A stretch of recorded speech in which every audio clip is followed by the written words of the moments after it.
हाँ देखिए बेटा, कैपिलरी एक्शन, तो कैपिलरी एक्शन का मतलब क्या है वो समझिए आप पहले, तो फिर पढ़ लेना इसको।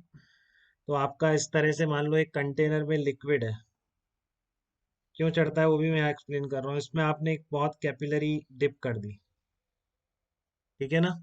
ये आपका लिक्विड है, और इसमें आपने कैपिलरी बहुत कम डाया की है, इसमें बहुत बड़ी दिखाई है मैंने। ठीक है, आपको ऐसा लग रहा होगा बहुत ज्यादा डाया की ट्यूब डिप करी, बट ऐसा नहीं है, बहुत कम है। ठीक है, ये बड़े से कंटेनर है, मान लो अब ये आपका क्या है, ग्लास की कैपिलरी और ये वाटर है बेटा। कौन सा केस ले रहा हूँ मैं, ये ग्लास की कैपिलरी प्लस वाटर वाला। ये ग्लास की कैपिलरी आपकी और ये वाटर है। तो इस केस में क्या होगा, आपको पता है कि यहाँ पर ये सरफेस ऐसे थोड़ी नहीं रहेगी, इस तरह से है, तो ये सरफेस ऐसे हो जाएगी ना बेटा, इस तरह से हो जाएगी। और यहाँ पर भी सरफेस अंदर भी कर्व्ड हो जाएगी। देख रहे हैं आप, इस तरह की सिचुएशन बन जाएगी। यहाँ पर जो लिक्विड रहेगा वो ऐसे तो रहेगा नहीं, क्योंकि कांटेक्ट एंगल मेंटेन करना है उसको। कांटेक्ट एंगल मेंटेन करना है तो इस तरह की सिचुएशन आ जाएगी।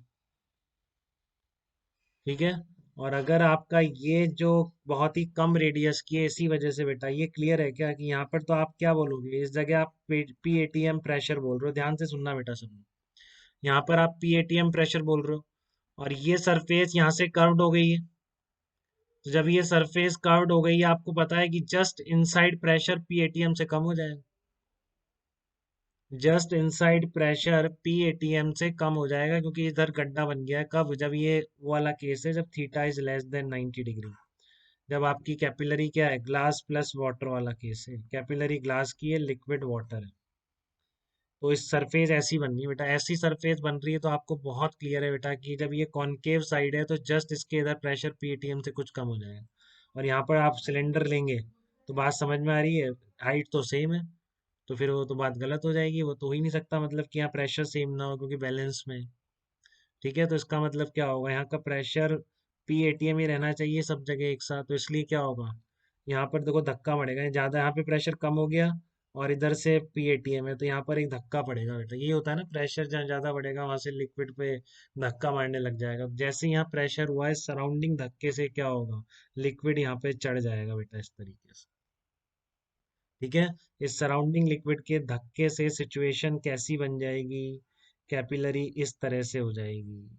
इसमें कुछ हाइट तक लिक्विड सराउंड, ये तो ऐसे ही रहेगा यहाँ पे इस तरह का, और यहाँ पर ऊपर कुछ इस तरह का मिनिस्कस कुछ ऊपर जाके बनेगा, इधर पूरा लिक्विड आ जाएगा, इस ये सिचुएशन हो जाएगी, इसको बोलते हैं कैपिलरी राइज। क्यों हुआ बेटा, क्लियर है क्या सिचुएशन आपको। यहाँ पे सब जगह पीएटीएम है, बट कांटेक्ट एंगल रहेगा वही एडिसिव और कोएसिव फोर्सेस के डिफरेंस की वजह से। तो वो ऐसे तो रह नहीं सकता, क्योंकि यहाँ पर प्रेशर कम है। तो प्रेशर कम है तो यहाँ से धक्का पड़ेगा, तो ये धक्का कब तक पड़ता रहेगा, जब तक इसमें इतनी हाइट डेवलप नहीं हो जाती। ठीक है, जब तक ये हाइट इतनी ज्यादा नहीं हो जाती कि यहाँ का pressure plus rho G H equal to P A T M हो जाए। ये बात क्लियर है क्या, ओपन है बेटा, कैपिलरी भी ओपन है। ठीक है ना, ऊपर से ओपन होती है बिल्कुल, ये इस तरह की ट्यूब होती है, जैसे ही आप पानी में डिप करते हो तो इसमें कुछ हाइट तक लिक्विड राइज कर जाता है डिप करने पर। ठीक है, क्यों कर जाता है, और राइज करने वाला क्लियर है कि अगर आपको ग्लास की कैपिलरी को पानी में डुबो दोगे, तो कुछ एज हाइट तक लिक्विड चढ़ जाएगा। तो कितनी हाइट तक चढ़ेगा ये निकालना भी बहुत आसान है। ठीक है, वो अपन निकालेंगे अभी, कितनी हाइट तक लिक्विड चलेगा। ठीक है, तो ये कैपिलरी राइज का है। कैपिलरी डिप का भी अपन देखेंगे कि लिक्विड इस ट्यूब में उतर भी जाएगा दूसरे वाले केस में, जब ये ऐसा एंगल बनेगा जिसमें थीटा ग्रेटर देन 90 डिग्री होता है। ठीक है, तो वो भी निकालेंगे, पहले अपन इस हाइट का फार्मूला निकाल लेते हैं अभी। ठीक है ना, कि कितनी हाइट तक ये लिक्विड चढ़ा चढ़ा है इसके ऊपर, ये किस किस बातों पे डिपेंड करेगा, कैसे निकलेगा, तो वो मैं आपको बता देता हूँ। बट आपको ये प्रोसेस क्लियर है क्या बेटा, यहाँ तक कि धक्के की वजह से लिक्विड को राइज करना ही पड़ेगा, नहीं तो कुछ चीज़ें गलत होंगी और लॉस गलत होते नहीं। वो प्रैक्टिकली देखा भी गया कि सही में चढ़ जाता है वो। क्योंकि चढ़ेगा नहीं तो यहाँ पे प्रेशर क्या होगा, डिफरेंट हो जाएगा ना, तो फिर ये धक्का मारेगा इसको ऐसे। धक्का मारेगा तो ऊपर चढ़ जाएगा। कब तक चढ़ेगा, जब तक कि ये प्रेशर डिफरेंस खत्म ना हो जाए, क्योंकि आपको पता है लिक्विड का कॉलम प्रेशर डेवलप करता है। ठीक है, तो हम निकाल लेते हैं एक बार कि, हाँ बोलिए बेटा। फिर जो वॉकिंग वाटर होता है वो भी इसी का केस होता है। कौन सा होता है। फिर वॉकिंग वाटर होता है ना, जैसे एक गिलास में पानी डाल के फिर उसमें से टिश्यू पेपर डाल के दूसरे गिलास में वो धीरे धीरे कलेक्ट होने लगता है। हो सकता है उसका, बट इसका फेमस केस वो है आपका, जो आप दिया जलाते हैं ना, तो विक जो होती है, कॉटन विक जो होती है आपकी दिया की, वो इसका बिल्कुल एग्जाम्पल है। उसमें जो यहाँ पर आपने ऑयल भर दिया, तो आप देखते हो कि यहाँ पर भी वो जलता रहता है उस तरह। ठीक है ना? तो इसमें जो ये चढ़ता है, इसमें लिक्विड चढ़ता है, इसमें जो कैसे चढ़ता है वो कैपिलरी एक्शन से राइज करता है, वो कि आपको यहाँ से लेकर पूरा यहाँ तक पहुंचे। अब देख लो उसकी कैपिलरीज कितने डायमीटर की क्या होंगी, तो ये बिल्कुल प्रैक्टिकल एग्जाम्पल। ठीक है ना?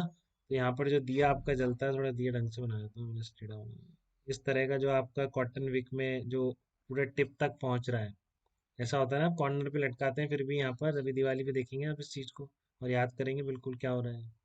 तो वो कैपिलरी एक्शन की वजह से चलता है।